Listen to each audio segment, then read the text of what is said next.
So right now, a search is underway in Fort Smith for a man police say they're considering to be armed and extremely dangerous. They say they have an arrest warrant out for Aljon Smith of Oklahoma City. They believe he could be connected to the bank robbery, the 5200 block of Rogers Avenue. Now, this was around 3:30 yesterday afternoon.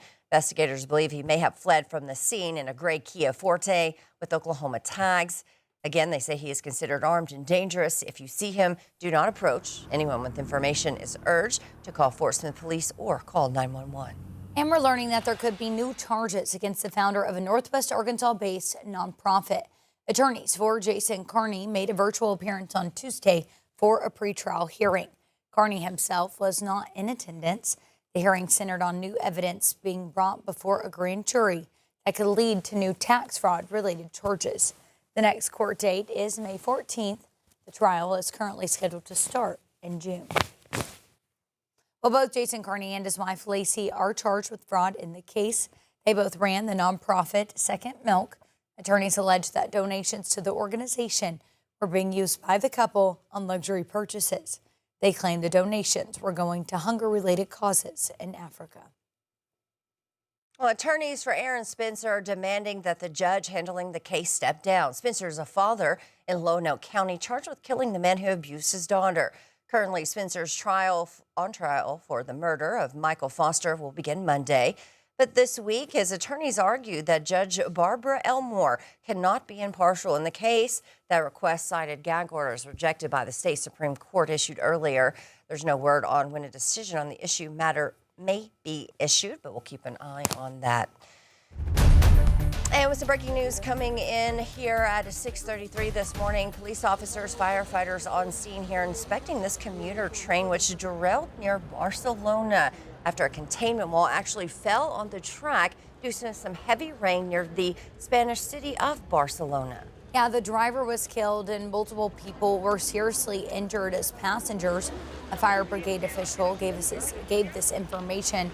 The accident occurred just 2 days after a high-speed train collision and derailment going towards Madrid on Sunday. Yeah, killed 42 people. Yeah, that was a big scene there. They're still working on that. We'll keep an eye on what's happening in this area and bring you the latest. Well, here locally, Fort Smith City leaders have approved $2 million for installing 5 new slides at Parrot Island Water Park. Last night's vote came despite strong opposition from community leaders. Residents spoke out one by one. Here's some video of that from last night, warning that the park is already running a deficit and taxpayer money could be drained from other city services. Concerns focused on the general fund, which they say could shrink quickly if overspending continues. But after hearing public comment, the board voted 4-3 to move forward with the expansion. We can't continue to spend money like this because it's going to take from other parts of the city. The city administrator, Jeff Dingman, says that the money will come from the original project budget, interest earnings, and the general fund. Well, Ozark High School's Hillbilly cheer team is heading back to nationals after winning the game day state championship in December. Yep, they've won now 4 years in a row. They've won state, a first in program history. Let's check in with 5 News reporter Emily Moss, who shares the story this morning. Hey, Emily. Good morning, Joe and Tiffany. For Ozark's Hillbilly cheer team, nationals is not just about what happens on the mat. It's about the time and the bonds that brought them to this moment. I spoke to the team's head coach and their seniors about what this year's championship run means to them. For the Ozark Hillbilly cheer team, everything leads up to this moment at the UCA Nationals in Florida. You'll go out there and then you'll be done and you're like, where did all that time go? That was not 3 minutes. I just blinked. For some of these athletes, cheer is more than a sport. It's a place to belong.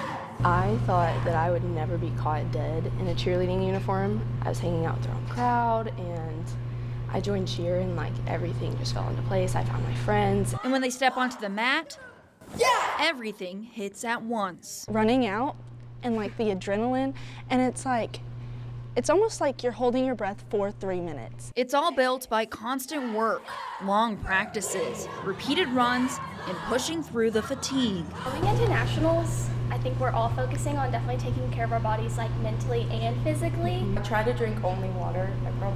I rarely drink soda, so that also helps a lot.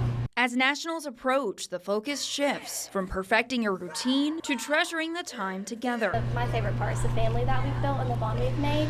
Definitely it's a great feeling knowing that we all have each other to rely on. Head coach Jana McCain says the connection never gets easier to let go of every year. I've actually said, okay, well, I got another year in me. And then I get so close with the kids over the year.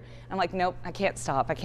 But as the season nears its end, the moments feel heavier and more meaningful. I don't think it's going to get much better than this. I can't think of a better place than Ozark High School cheer. And for these seniors, the memories will last long after the mat is cleared. We love Ozark! Nothing will replace this. We're not just a team. We built a really good family bond here. And our coaches, they not only drill into us to be good and to win state championships, but they also try to teach us how to just be good humans and how to just love each other. The team leaves 1 week from today on January 28th, and the competition begins on the 30th. Back to you. All right, thanks so much for that, Emily. 6:38 today. This morning, President Trump is on his way to Switzerland for the World Economic Forum. It's an annual gathering of world business and government leaders. President is set to make his case in person for why the U.S. should have Greenland. Though at the White House on Tuesday, the president would not say how far he'd go to getting the self-governing Danish territory. We need it for security purposes. It's totally absurd that we have an American president who's blackmailing the rest of us. The president has threatened new tariffs on European allies next month if they don't back his plan.